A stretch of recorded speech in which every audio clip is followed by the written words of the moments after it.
DMK और जो India गठबंधन के सांसद प्रचार न कर सकें जिससे भारतीय जनता पार्टी के प्रत्याशियों की जमानत जब्त बच सके। तो बुरी तरह हार होने जा रही है, उससे बचने के लिए 3-4 दिन प्रचार बोल न कर पाए, जिससे भारतीय जनता पार्टी के प्रत्याशियों की जमानत जब्त न हो जाए।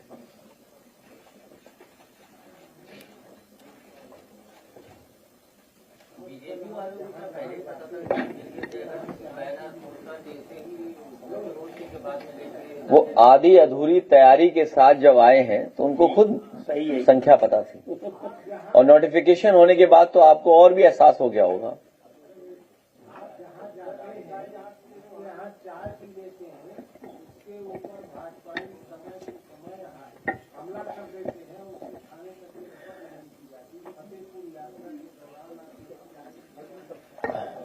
वो नौजवान मेरे साथ है, मेरे साथ ही खड़ा है, और मुझे याद है कि उसने मुझे चाय पिलाई थी, और ये घटना कोई पहली बार नहीं हुई है इस तरह की। इसीलिए मैंने अपने तमाम समाजवादी साथियों का कि बहुत चौकन्ना रहें, सावधान रहें, बीजेपी के साजिश षड्यंत्र से बहुत सावधान रहें और जागरूक तरीके से सोचे समझें।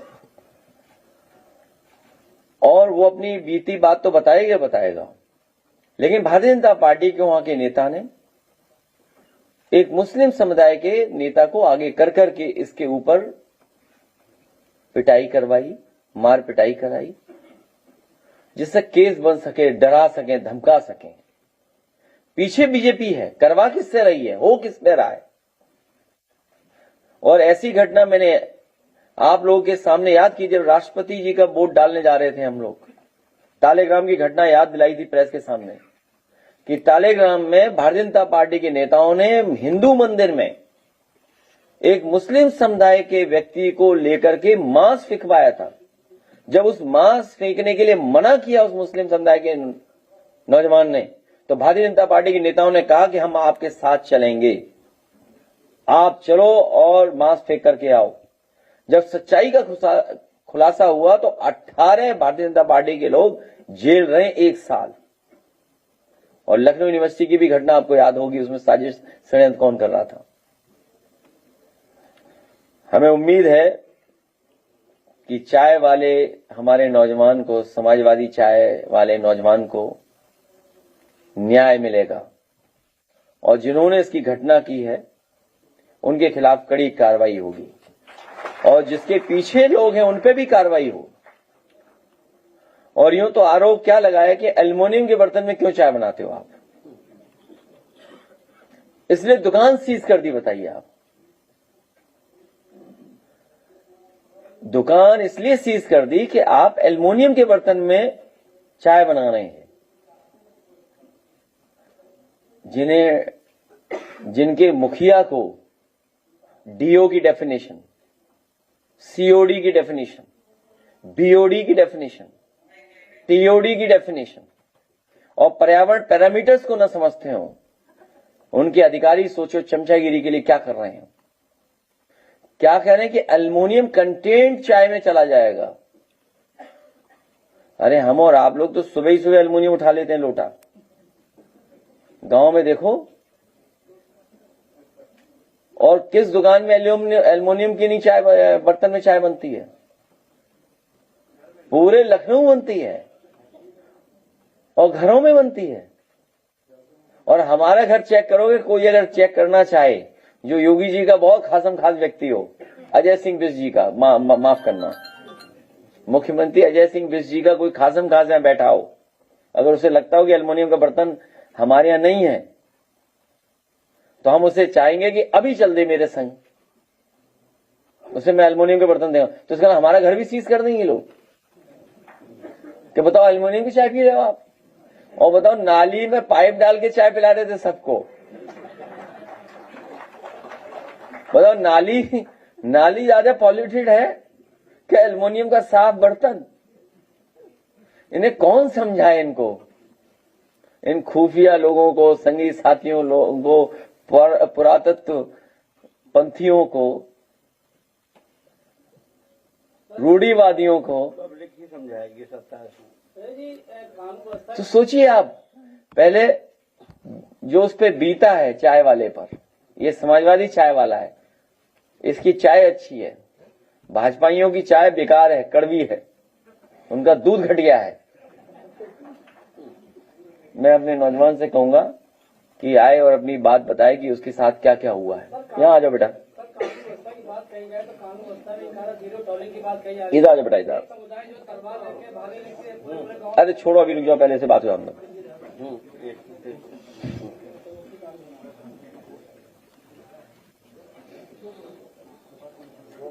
बीते दिने माननीय राष्ट्रीय अध्यक्ष जी हमारे हुसैनगंज विधानसभा से गुजर रहे थे, तो मैंने अध्यक्ष जी को चाय पिला दिया।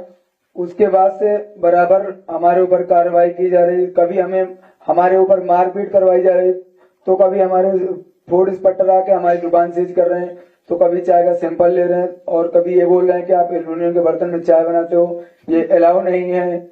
ऐसा करके हमें आए दिन प्रताड़ित किया जा रहा है।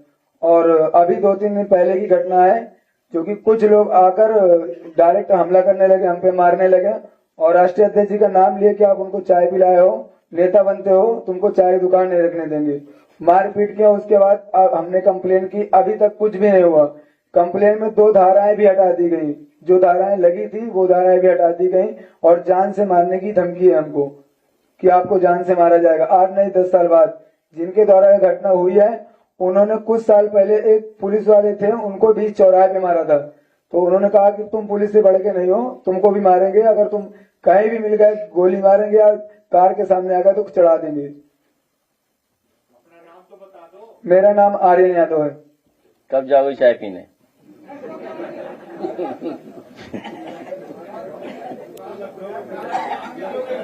नहीं, दुकान सीज कर ही बताओ, क्या राज है बताइए। हैं? कितना घटिया आदमी सरकार है बताओ। और क्या बता रहे थे कि एसडीएम ने क्या दिया? आईफोन। एसडीएम ने आईफोन दिया था, हैं? हाँ बताइए। हैं? आईफोन के लिए डाक में स्टोर स्पेशली खोला गया था कि राकेश शर्मा जाके पहले खरीदेंगे फिर पीएम को देंगे। शर्मा की बात पहले इस नौजवान की बात हो जाए।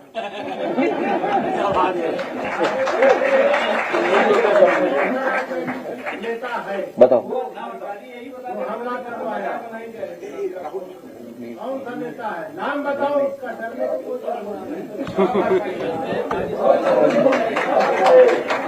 नाम बताओ बेटा, कुछ नहीं है, डरा क्यों रहे हो? नहीं, ऐसे नहीं बताओ, मैं बोला, तुम मत बोलो, मैं बताता हूँ। नहीं, मैं बता देता हूँ। कोई नाम है धुन्नी सिंह,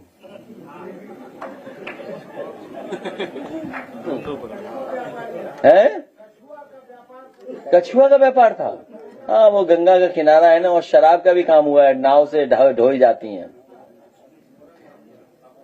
अच्छा, मोरंग माफिया भी है। बस समझ लो आप, इस सरकार में यही होगा। देखिए, पीडीए समाज के साथ यही व्यवहार करेंगे लोग, सामंती लोग, वर्चस्ववादी लोग। उनका व्यवहार करने का तरीका यही है।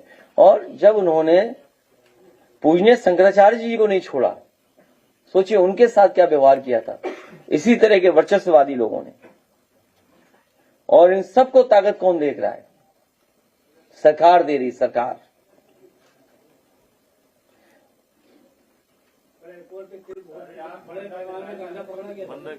है?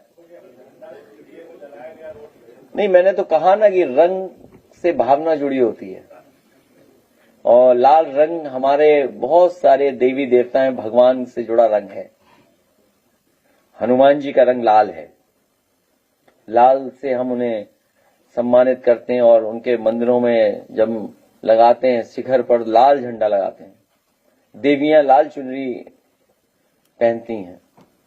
पूजा का रंग लाल है, सिंदूर भी रंग लाल है।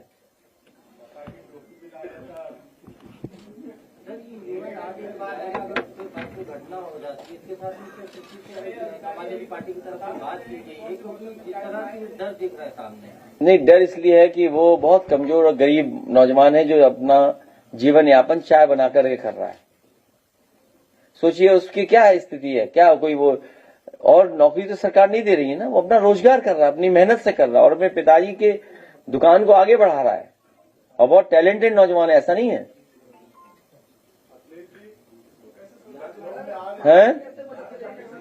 दिला तो एक ही दिन में दें, तो तुम लोग कुछ और कहने लगोगे हमें। बचना तो तुम्हें भी है, तुमसे भी है, क्या करें तुम्हारा, बचना तो तुम लोगों से भी है,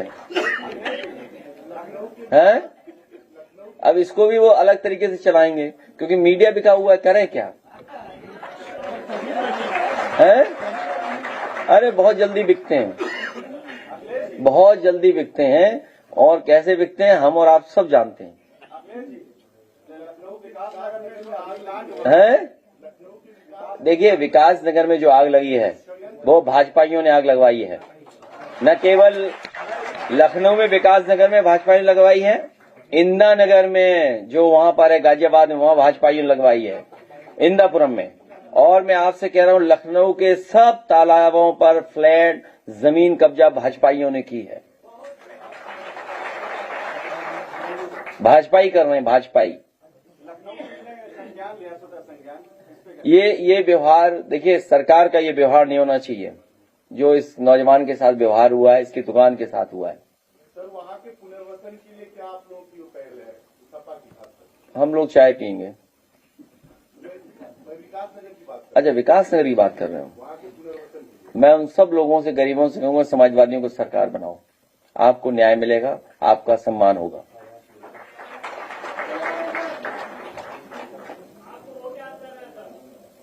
नहीं, हम उनके साथ हैं पूरे, और हमारे बहुत सारे समाजवादी साथी हैं, यहाँ भी कुछ साथी बैठे हैं जो गए थे, परिवार के लोगों की मदद की है, यहाँ भी लोग बैठे हैं, बहुत सारे साथी बैठे हैं और मदद कर रहे हैं, बहुत से लोगों की जान गई है, कोई सरकार मदद नहीं कर रही है।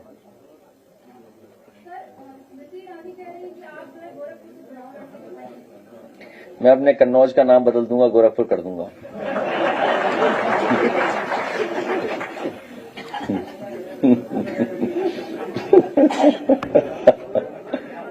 है गोरख धंधा।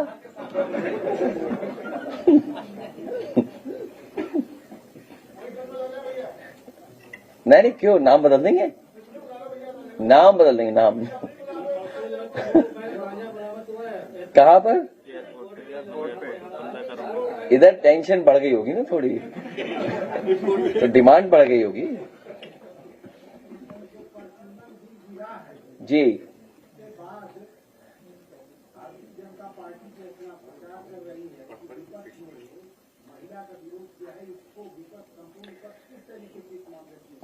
पूरा देश ये जानता है, पूरे देश के बुद्धिजीवी जानते हैं कि महिला आरक्षण के खिलाफ विपक्ष नहीं था, और जिस समय महिला आरक्षण को लेकर के जो बिल आया था, नारी शक्ति, उस बिल का सबने समर्थन किया था, और आज भी वो बिल एग्जिस्ट करता है, वो एक्ट हो गया है, कानून बन गया है, ये पूरा देश जानता है। और आप लोग हमसे ज्यादा बुद्धिजीवी हैं, हमसे ज्यादा चीजों को समझते हैं दूर से। जिस समय उन्हें हार का डर उनके अंदर आया, उन्हें नोटिफाई कर दिया पुराना महिला आरक्षण बिल। आखिरकार ये देश के प्रधानमंत्री जी बताएंगे नोटिफाई क्यों किया, बीजेपी बताएगी नोटिफाई क्यों किया। क्या महिला आरक्षण बिल एक्ट नहीं बन गया? झगड़ा वो नहीं है, झगड़ा साजिश और षड्यंत्र का था। पीडीएस समाज के लोगों को हक अधिकार उनका छीनने के था, और डिलिमिटेशन के बहाने जिस तरीके से उन्होंने डिलिमिटेशन किया है आसाम में या अन्य प्रदेशों में, वही तरीका अपनाते आप यहां पर भी, उसके खिलाफ है।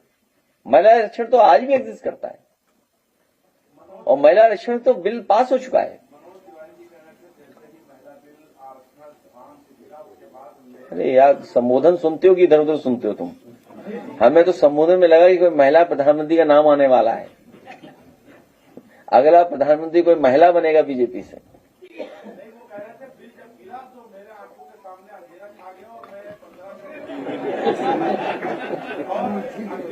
जैसे आसाम में आया वैसे अन्य प्रदेशों में आए। किसको?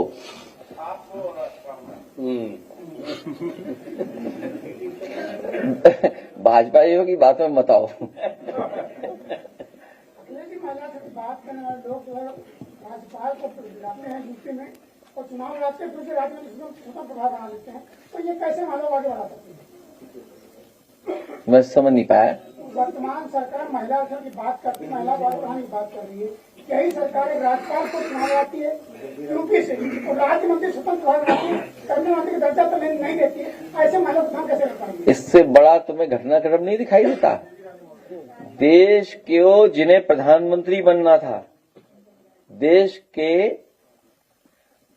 सभी इंडिया गठबंधन के लोग जिन्हें प्रधानमंत्री बना रहे थे, अब वो राज्यसभा के सदस्य होकर के रिटायर हो जाएंगे। बात से महिला की मैं कर रहा हूँ, बात महिला की है। अरे जब प्रधानमंत्री को रिटायर कर रहे हैं राज्यसभा मेंबर, ये कुछ भी साजिश षड्यंत्र कर सकते हैं।